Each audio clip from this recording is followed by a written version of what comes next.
Things just got a little busy, Nicki. How are you? Yeah, it's going to be an interesting week. First week of camp, huh? Aiyuk requests a trade. A lot of people request trades that never get traded. What Correct. do you make of the news? Not terribly surprised, given how things have gone with his contract negotiations. I was secretly hoping it would not get to this point for selfish reasons. Sure. But yeah, I mean, like you said, I just have trouble seeing the 49ers part with him this year. I think there would probably be a market for him. It's just, how much are teams willing to give up to take him on and then give him a bigger contract? Yeah. That's a lot. I also wonder if, how he's kind of handled the contract negotiations, if that's kind of affected his market at all. I mean, I have my own opinions on the matter, but, he is quite a talent. So I don't know. I think I would still find it difficult to see him leaving San Fran at this point. A lot could change still, certainly. Just one team to offer up, but yeah. I agree with you on that, but this is what I look at it. If you are not willing to just break the bank right now, then you're wasting your time because you'll be dealing with the same situation next year. Correct. Exactly. So exactly. You have to give up assets and give them a big deal. Are you willing to do that? If a team is willing to do that, and I believe if Washington had won them, they probably would have won because they had the money to get it done. The draft was the time to me. Just if the Niners' focus is winning a Super Bowl, then why would you trade an all-pro receiver when whatever comes back this year won't help you this year? Unless it's a player for player. You know what I mean? Do you think there's a possibility that it is a player for player thing if they were to get something done? I mean, in Washington, you mean?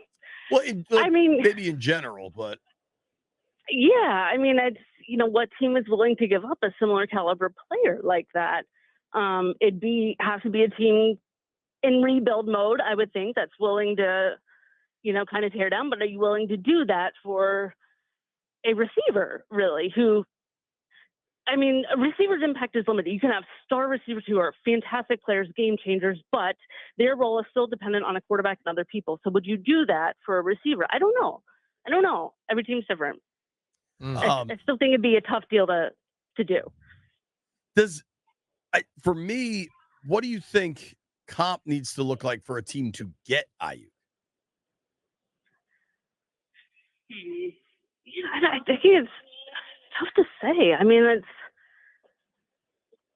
tough to say, really. I'm trying to think of what world makes sense to get a player like that, to give up significant assets and then turn around and give them a big deal. So you're taking on a cap hit and giving up players, which you look at Washington alone. I mean, they've said all along they don't want to mortgage their future to any one player. They would essentially be doing that here and giving up picks and giving them a big deal. And they weren't willing to do that to move up in the first round for an offensive lineman. So why are they suddenly willing to do it for a receiver? And what is that?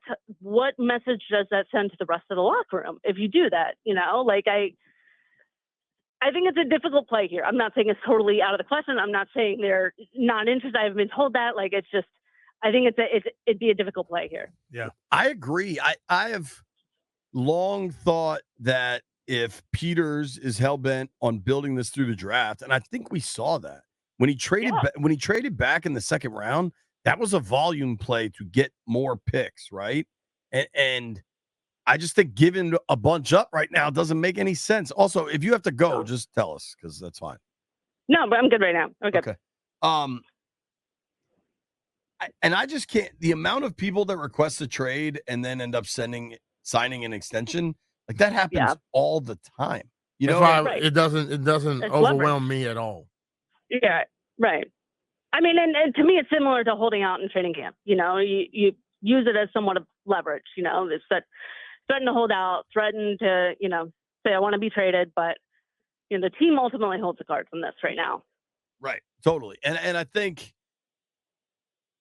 I never expected him to go to training camp, right? And they probably report next week, so maybe not. The only thing that's a little funny to me is this is kind of late in the process to do the initial trade request. But if he wasn't going to training camp anyway, why not? Like, what difference does it make? Yeah, I mean, the only part of that seems weird is that it basically, to me, it signals that the player feels like, you're kind of throwing in the towel on negotiations, where if you don't do that, you still have some hope that you could get something done. You're showing the team that, all right, we're still willing to talk and play ball and have discussions. But once you do that, it's game over, relationship's done. That's the tough part with this. It's, you can come back from it. People have, money talks ultimately, once they find that number that works for everybody, everybody's on a great page. He feels wanted, everything's fine and dandy publicly. But you do that now, it sort of ends hope of amicable talks continuing. We always hear this a lot, and we at the end, what does the agent says, "Or he never requested that."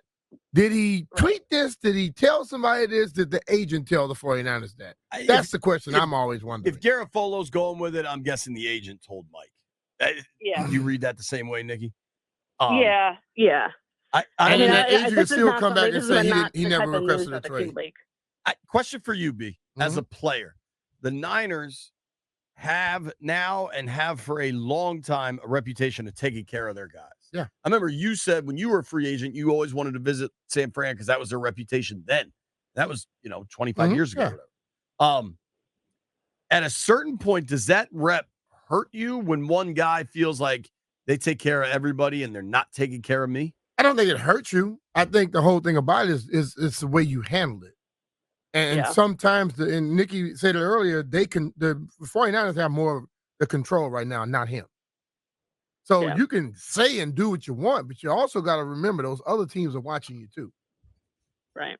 Looking at the Niners, so assuming Purdy plays well again this year, they're going to have to pay him, and that's going to make this pretty interesting.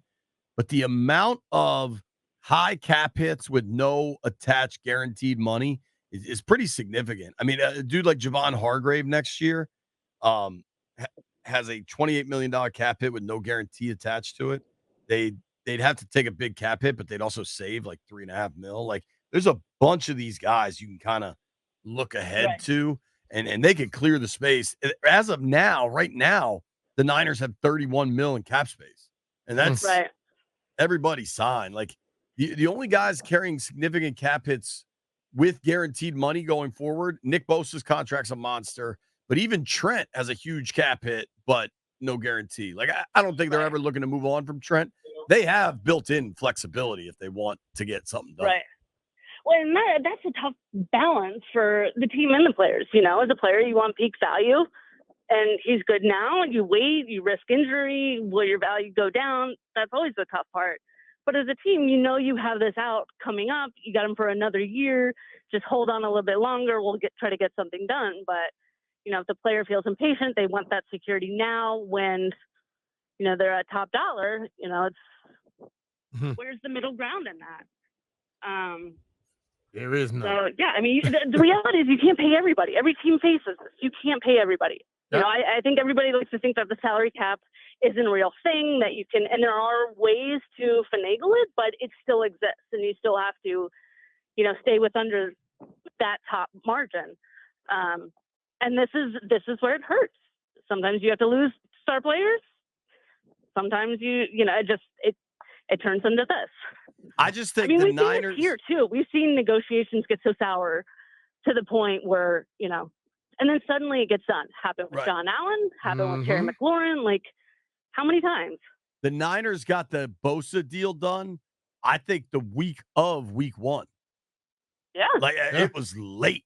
And I think so many teams do that, If you're the Niners, man, and Debo's such a good player, but he's a different kind of player, like, you need an actual deep threat in Aiyuk. And their goal is winning Super Bowls. That's a dude that helps you win a Super Bowl. I still think this gets done. But still, they are not going to let him hold them hostage. They're probably sitting back, and the more he talks, and the more people they may be taking calls from people now. They know exactly what other people want to pay him. Right. And that's the thing where I think if you're you're aware of kind of your situation, you play it smart as a player, you can help yourself in these situations. You can also really hurt yourself if you don't handle it right. Well, and I think if you talk too much, if you know, I hate saying that because you don't want players to like lose their voice in this, but like it's a game, you know, and you got to play their game to ultimately win out. A lot of players listen to their friends that don't have a clue instead of listening to people that have a clue. And a lot of those, a lot of people in general listen to their friends that don't have a clue. A lot of the brash statements and the things, like, it comes from, man, I wouldn't be taking that. Right. Yes, you would. The other part of this is, I think all of the social media nonsense is completely ignored, forgivable. Nobody cares. I think the practice footage on TikTok people cared about. And it was a clear sign of crossing a line. Whether that's a big line or a little line is up for interpretation. But and if there's one thing we know, all things get forgiven with talent.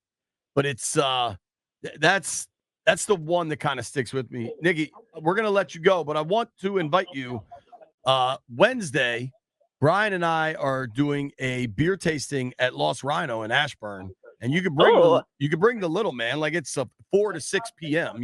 You should come hang out if you want. Yeah, I'm in. Okay. Count me in. Yeah. All right. Lost Rhino. It's right around the corner from the facility. Yeah. Okay. Sounds good. Look at that. Thanks, guys. Celebrities coming. Nicki Jhabvala. JP's buying beer all day. I will buy your beers. I promise. And they're also going to have mambo sauce wings. So get you some of those. There we go. All right. Thank you, Nicki. All right, Nicki. Thank you.